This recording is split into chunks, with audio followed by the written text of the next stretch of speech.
Subaru Canadian Rally Championship on TSN. Hi everybody and welcome to the beautiful Gaspé region of Quebec. Beautiful Baie de Chaleurs, which separates the south coast of the Gaspé Peninsula from New Brunswick. I'm Vic Roder with rally expert Paul Chater. We're in the town of New Richmond for the 22nd annual Baie de Chaleurs Rally. Paul? The town of New Richmond hosts the rally, and this is the big sporting event of the year, attracting thousands of motorsports fans to the area. Montreal has the Grand Prix, Toronto the Molson Indy, and New Richmond has the Baie Rally. This is the longest, roughest rally on the calendar. 255 kilometers of stages over 2 days. The roads are so rough, it's as much an endurance test for the car as it is for the driver. Those drivers who treat 32 teams took the start Friday evening, led by the number one, the Audi Quattro S2, driven by Frank Sprongel, navigated by his brother Dan. And Vic, they've been totally dominant this season. 4 victories in 4 rallies, and they're the defending winners of the Baie de Chaleurs. Sponsored by Castrol and Yokohama, they're using medium compound A033 tires rather than the hard compound because the weather is threatening rain and the roads will be very slick. Now it often takes Frank Sprongel a few stages to warm up. Usually, Paul, if he's going to be beaten, it will be on the opening stages, but not this time. No, he won the short first stage, a 4.2-kilometer piece of road by 6 seconds, and the next 35-kilometer stage by over a minute. Barring mechanical failure, the battle here is going to be for second place. But, Paul, on the rare occasion, we've also seen that they can make a mistake. Into 100, medium to hard left. I just did medium to hard left. Oh, a little close. That was close. But nothing seems to rattle these two, the Sprongel brothers, certainly North America's best. Another former winner, Yves Barbe and Bijou Lacroix, the 97 Eagle Talent. They finished third here last year, sponsored by Export 8. Barbe is always a favorite with the big crowds at Camp Brûlé. Second fastest to Sprongel by 6 seconds on stage 1. But on stage 2, the turbo hose came off during the long stage and he lost 15 minutes making repairs. And when they finally did fix the turbo, well, he's always quick. He's among the top 4 in the sport, but then the engine broke again, and on stage 7, Barbe was out. Baie and Sandra Latreille, their 400 horsepower Eagle Talon on Michelin tires. They finished second here a year ago on the Baie. And they know the roads well, and they know the importance of saving the car on this very rough rally. But they had their share of mechanical problems. A damaged suspension strut had to be changed in service, and he lost second gear, which meant he'd have to drive the car to the rev limiter for roughly 7,500 RPM in first, and then shift up to third. Still, it's the best drive of the season for Baie, consistently posting times in the top 3 or 4. At the finish line on Friday night, the Latreilles would be in second place, well behind the Sprongel's Audi, but 46 seconds ahead of the third place team. Now, you can see what a handful this rally is. It goes from tight, twisty roads like this that are very slick, covered in standing water, to some very fast sections. It's a punishing event on both the cars and the drivers. As well, Paul, for the co-driver, because everything happens so quickly. The co-driver on this rally will have as much as 15 pages of instruction per stage.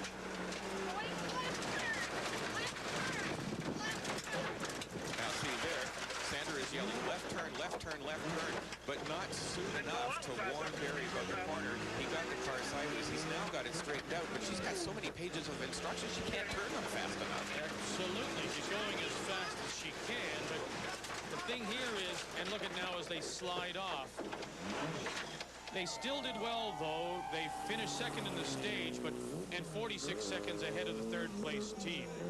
Now let's go to another one of the contenders, Tom and Trish McGeer, the official Subaru Canada entry, the Impreza, the WRX, 360 horsepower, Pirelli tires.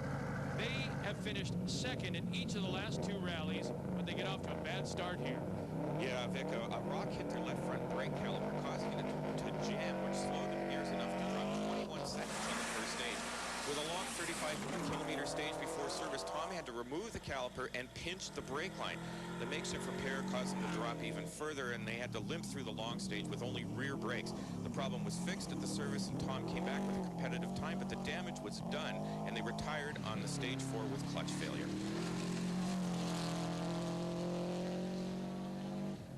The top Quebec team this season, well, it's Sylvain Vincent and Dominique Cyr, and this will be their last rally in production GT class in an Eagle Talon.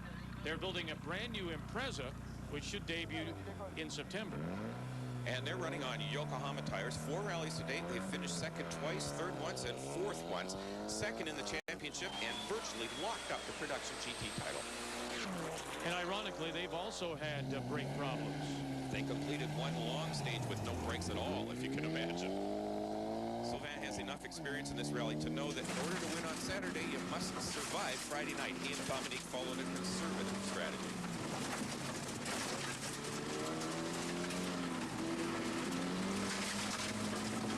But you can see how rough these roads are.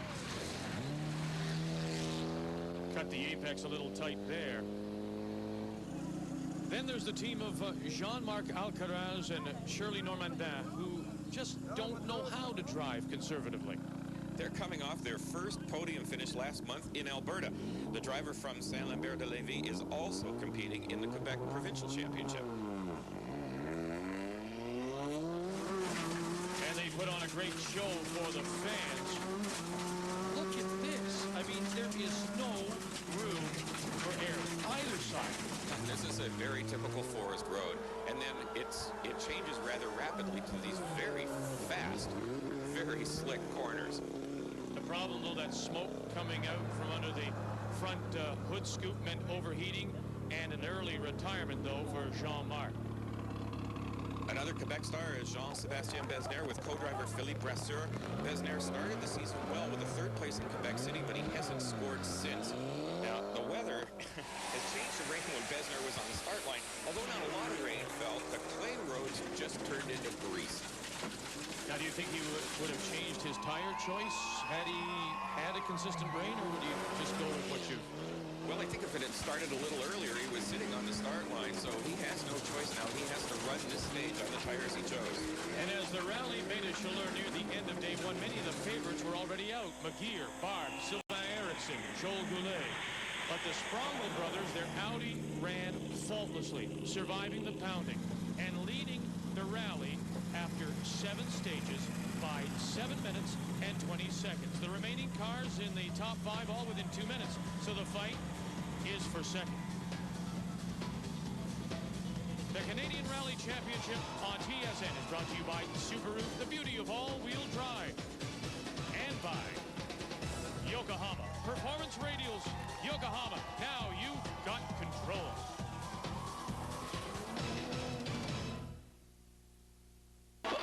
Three, two, one, go. Welcome back to the Baie Chaleurs Rally, and thanks for the count back. Vic Rudder along with Paul Chater. Now, we often talk about the co-drivers, Paul, but they're even more important here on this rally than others. Why is that? Well, absolutely, because this is such a tough event. They're not only getting 15 or more pages of instructions per stage, they're shifting their eyes from the odometer down to the route book, out the window, and all the time bouncing up and down on extremely rough roads and trying to keep focused on moving headlights. Now, explain what we're seeing at the bottom of the screen here. I'm assuming on the right is the direction. That's the direction. They enter the instruction by the dot, leave by the arrow.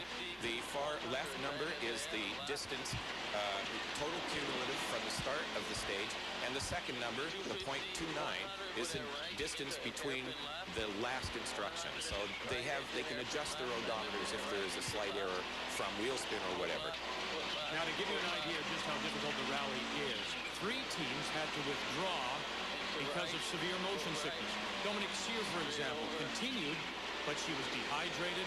She showed up early signs of going into shock. She had a pulse rate in the 50s, stomach cramps. Dan Sprongel was also suffering. The co-drivers agreed that Friday night of the rally is the worst. And of course, the driver can't be quick if he doesn't have complete confidence in what's coming up. At the final service, Frank Sprongel, all he had to do was put fresh tires on. No problems with the car. The co-driver got a little queasy past 4 stages like last year, deja vu from last year. But besides that, we cannot complain. People are dropping out like flies. Everybody's just falling off the road or breaking down. Knock on wood here, we got a clean run so far. Can't complain. Sylvain Vincent's team has finally figured out his braking problem, and Besnaire's running well. He's moved ahead of Vincent into third. We knew that Friday night of Baie Chaleurs Rally is probably one of the toughest stages to do throughout all the championship. So it's, but so far so good. We still hang in there. We're in third place, a few seconds behind Baie and a few seconds in front of Sylvain. So there's a good battle going on. So they both struggling with their car. Mine is so far so good once again. It's so let's just make the end, and we'll certainly be in top 3. And day 2, dawn bright and beautiful. Here's the starting order. Local heroes Cyr and Delude, who finished Friday night tied with Vincent and Cyr, blew their motor on the way to the Parc Fermé, and they're out. But for the Sprongels, it should be an easy day. They have a lead of 8 minutes over Baie Latrey, so don't take chances. Other classes, Sylvain Vincent leads Production GT. Marc Racine and Luc Pichet lead Group 2. While Eric Pratt and Robert Leblanc are top in Production Sport in their front-wheel drive Impreza. And the only women's team, Ilana Rosenshine and Jennifer Cote, lead 1750 in their Suzuki Swift. The Sprongels starting stage B1. 300 with a jump, 200 with a jump, 100 with a jump, silence ahead. Here's that, 300 with a jump, 200 with a jump, 100 here coming up on a fast section of road. It's still quite narrow, but you can see that it's dried out. Their grip is much better, and they're really flying on this forest road. You notice the collar that Dan Sprongel is wearing? Formula One is considering that for their drivers in the year 2000. I don't understand how the spectators can stand so close. I never understand that. Hard left, foot left, open, straight over. Now for tires, they're using a medium compound on the short stages under 10 kilometers and hard compound Yokohama's. The softer compound gives better traction, but sharp edges on the tread blocks are also important, and on a long stage they start to get worn off. So the hard compound tires turn out to be faster. Look out, everybody. What I find fascinating is how light the front end will get at times, because you'll see him actually turn the wheel left or right, but in fact the car is going in another direction. Look at him. He wants to throw the car now to the right, but he's sometimes turning it actually past perpendicular and going to the left. And he's got it in most cases in a very gentle slide. The Latreys starting B1. And they are really having a great rally. As we say, they run very well here, currently in second place. Unfortunately, though, Barry has this reputation that precedes him, that he has the habit of going off a lot.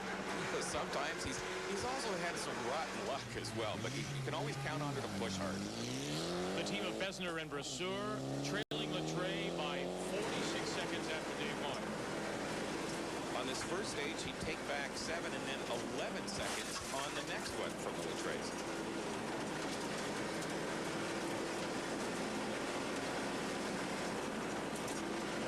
Well, at this point in the rally, Barry Latrey has to be looking at his rearview mirror. He's got to be worried. He can't catch Sprongel, but he's got Jean-Sébastien in a very similar angle just behind, so he can't afford to cruise. Now, I understand what they do here is they compare the times. Each team will compare their times after the stage and then adjust their pace accordingly, which surprises me a little bit because you would think they'd go out all the time. Now, Besner again. And when Philippe Brasseur reports that they're gaining, well, Besner wants to go flat out to try and reel them in. And then Sandra says, hey, they're pulling up. And so this is kind of fun. They're back and forth. It's fascinating watching the co-drivers quickly mass together at the end of the stage to compare their times. When Sandra tells Barry that Besner has pulled up within 28 seconds and they're gaining, Barry can no longer afford a tactical, play-it-safe approach. He's got to plant his foot in it.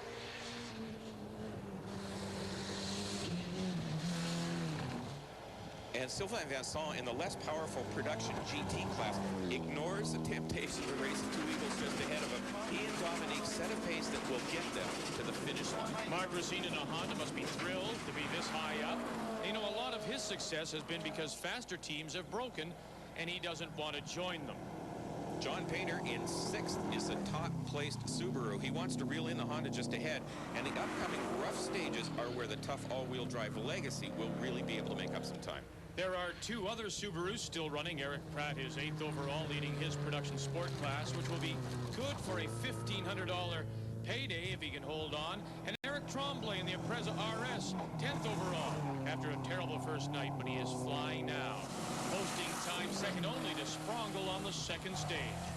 So after 10 stages, we have 4 more to go. The rally, Baie Chaleurs on TSN.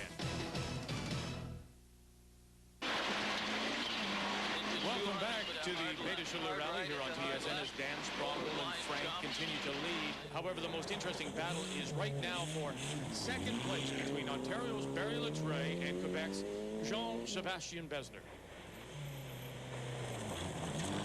There's Besner now showing a little bit of front damage to the car, obviously off some of the trees. Here's the stage, La Seine-Alphonse, 17.6 kilometers, and the roughest stage of the whole rally.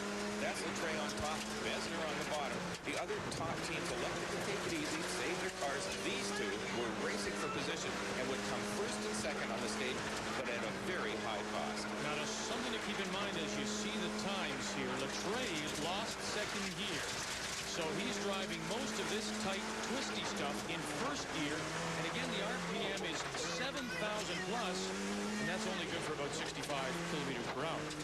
And coming up on the second split time, the first time was won by Besner, 1.8 seconds. Now, Letray has caught up and moved ahead by 0.3 seconds.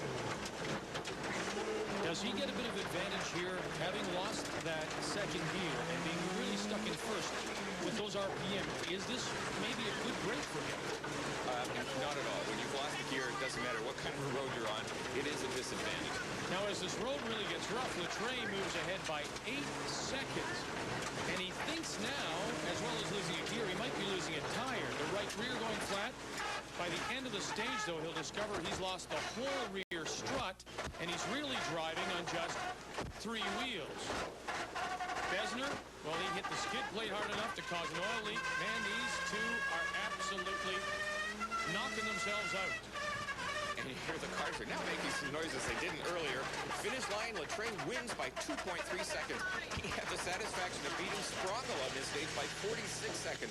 But it was a hollow victory as neither Letray nor Besner would be able to continue. And at the finish line of the 4th stage, the Sprongel brothers had such a lead, they were able to start signing autographs.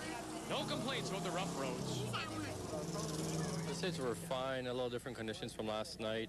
Visibility was good. The roads really dried up, hard packed and very quick. We just ran the so-called ski hill stage, quite the uphill climb on the other side down. It was quite a nice stage in the middle part. It was a little rocky, but one of the best stages around here today. And Sylvain Vincent's eagle jumped from 4th to 2nd with the retirements of Besner and Letray. We finally got the brakes problem resolved, and our position was Baie and Jean-Sébastien Besner, but now they're out of the rally, so we have the second place in reach. So we'll try to finish and not break anything, and that's what we're going to aim. About 5 kilometers from the end on the what was that, B3, right rear strut broke. Actually totally left the car. No rear suspension. We couldn't continue for the next 21-kilometer stage. We're out. It's over, yeah. Rough, tough day. We worked really hard to get this far. We were still running second overall. The car seemed to be still putting out pretty good. Had a couple little problems. We had a long service day. We're going to have a chance to fix that, but it just wasn't meant to be. Absolutely flat out bad luck. Now, after starting the morning 2.5 minutes behind Racine's Honda, Painter is now within 20 seconds. We've been picking up some time. We were running, I guess, 6th spot when we left this morning. We're in 4th now. And about 20 seconds away from 3rd. We're going to chase it. The Baie Chaleurs rally is always the survival of the fittest.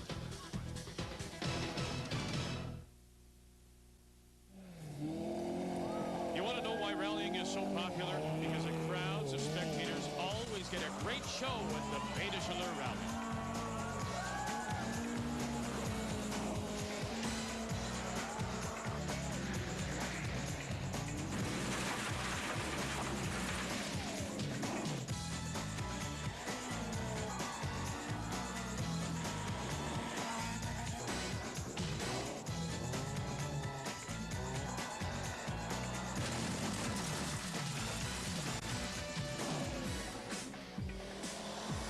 Such a dominating performance on day one, Paul, the winner was never really in doubt, was it?